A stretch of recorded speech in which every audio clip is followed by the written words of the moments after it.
My name is Joe Inwood and I'm a BBC journalist. I spent nearly a week living on the base and flying with these pilots. I'm going to be your guide over Mosul as we see the results of years of IS occupation and the battle to take the city back.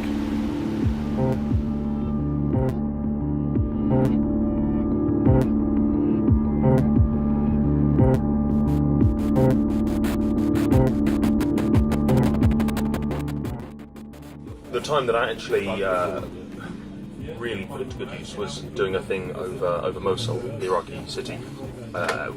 Basically, I was asked on short notice, can you go and film with attack helicopters over Mosul?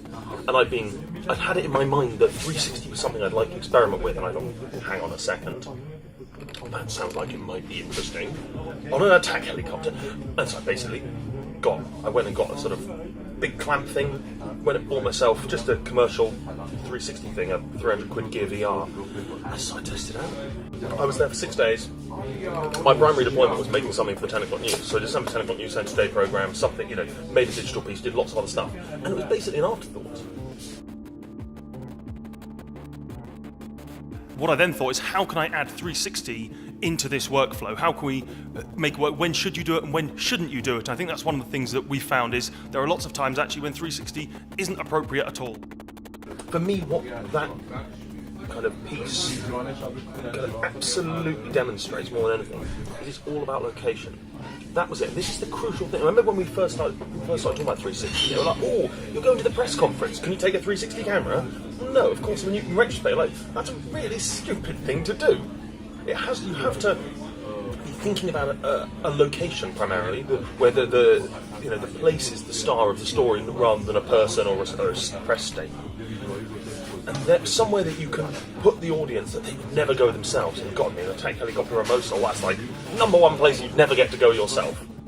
It's very often you cover a story such as in Nicaragua, and all of the things that are of interest take place within a 160 to 20 degree range. It's like every space that you are, the thing of interest is in an area that takes up anything from that to that, i.e. traditional cameras range. I can't think of a single time or thing that happened to me in Nicaragua, which is a very interesting story and a very visual story. Maybe the protest, the march would have been interesting actually, but only just, where I think actually it would be really good to be able to look everywhere. Because most things, most of the time, most events you're at, the action is only in a small range of areas, and that's a consideration really. I think is with 360, is there a location that is of interest rather than just an event. This is a 360 film of one of the rescues to give you an idea of basically what happens. You control the camera and can look around as we go.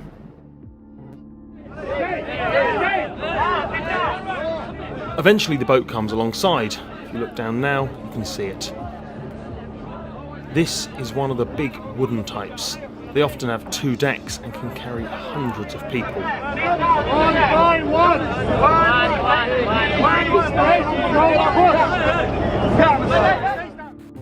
I think there's often a sort of a rush to, not moral outrage, but certain moral uncertainty with new technology. Something comes out and instantly you can see the ways this is different. And so, for example, with 360, there are clearly issues around consent. How do you get informed consent from everyone when they're all on that boat? It's virtually impossible. And there are genuine questions around that. I don't have the answers to them.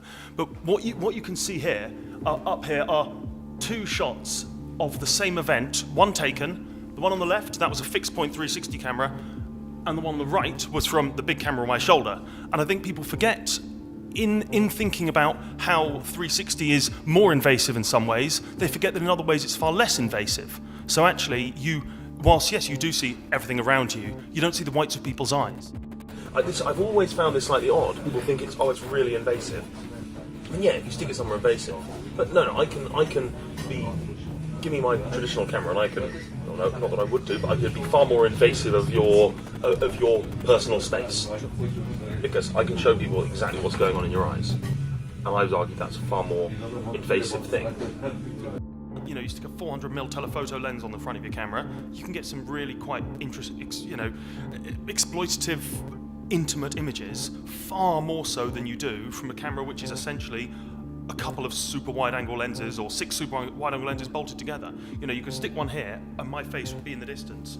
You can use one of these, use a big broadcast camera, and I can get a close-up of anyone in this room.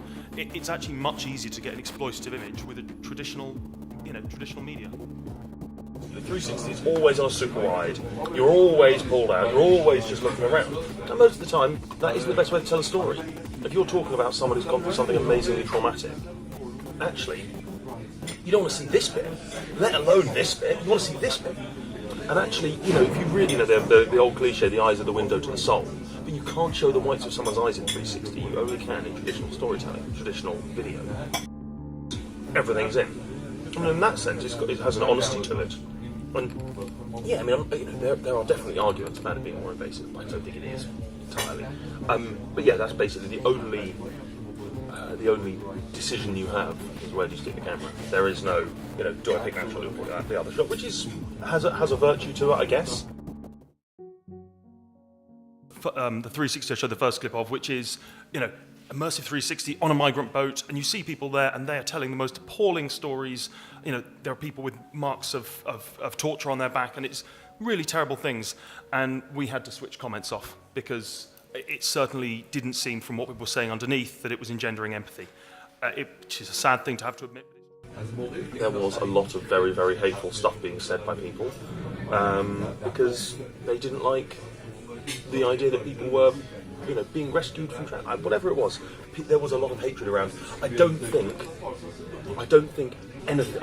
You know, the impact that doing the 360 or doing it in 16:9, the impact that has on the levels of empathy is so marginal compared to the prejudice, pre-existing views people have. People have to, you know, there's virtually, if someone has decided that they're bloody cockroaches, let them all drown, there's no way that I could ever, even with the most empathetic video ever made, change someone's mind on that.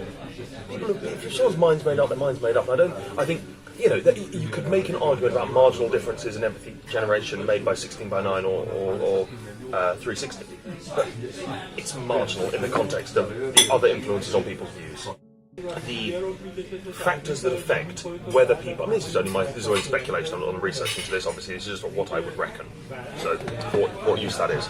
The factors that affect fatigue, cynicism about a story, a distrust in something, all of those, like, there are a multitude of factors that affect that, and 99.9% of them have nothing to do with the format of the video.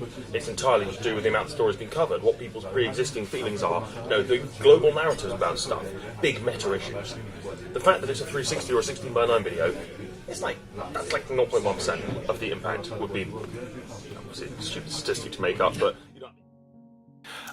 Still, one of the repeated criticisms that people said is you're making this look like a computer game. You're trying to make make this look entertaining, and it's obviously what I wanted to say. Although it's difficult to say, I'm not making it look like a computer game. Computer games have been made to look like this. This is simply a completely honest and total picture of what it is actually like to be, you know, underneath the wing of this helicopter. I'm not making it look like entertainment. It's just that entertainment has become so much like the real world.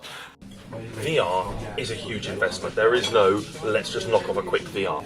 You can't use it as anything other than a big set-piece investment in some cutting-edge journalism you couldn't tell any other way. There's no half measures of VR.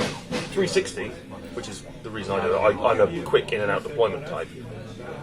360 can be something that, you know, you just knock off. I mean, I think actually we shouldn't be just knocking anything off, but that's across our content.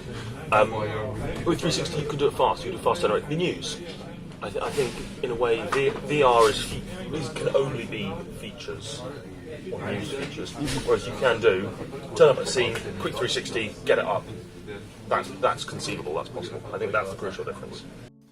The first thing to say again, as you'll know, this is a really new medium. It's what makes it so exciting. That we don't have the established grammar. We don't have all of the established rules that exist and people stick to sometimes overly rigidly in other mediums.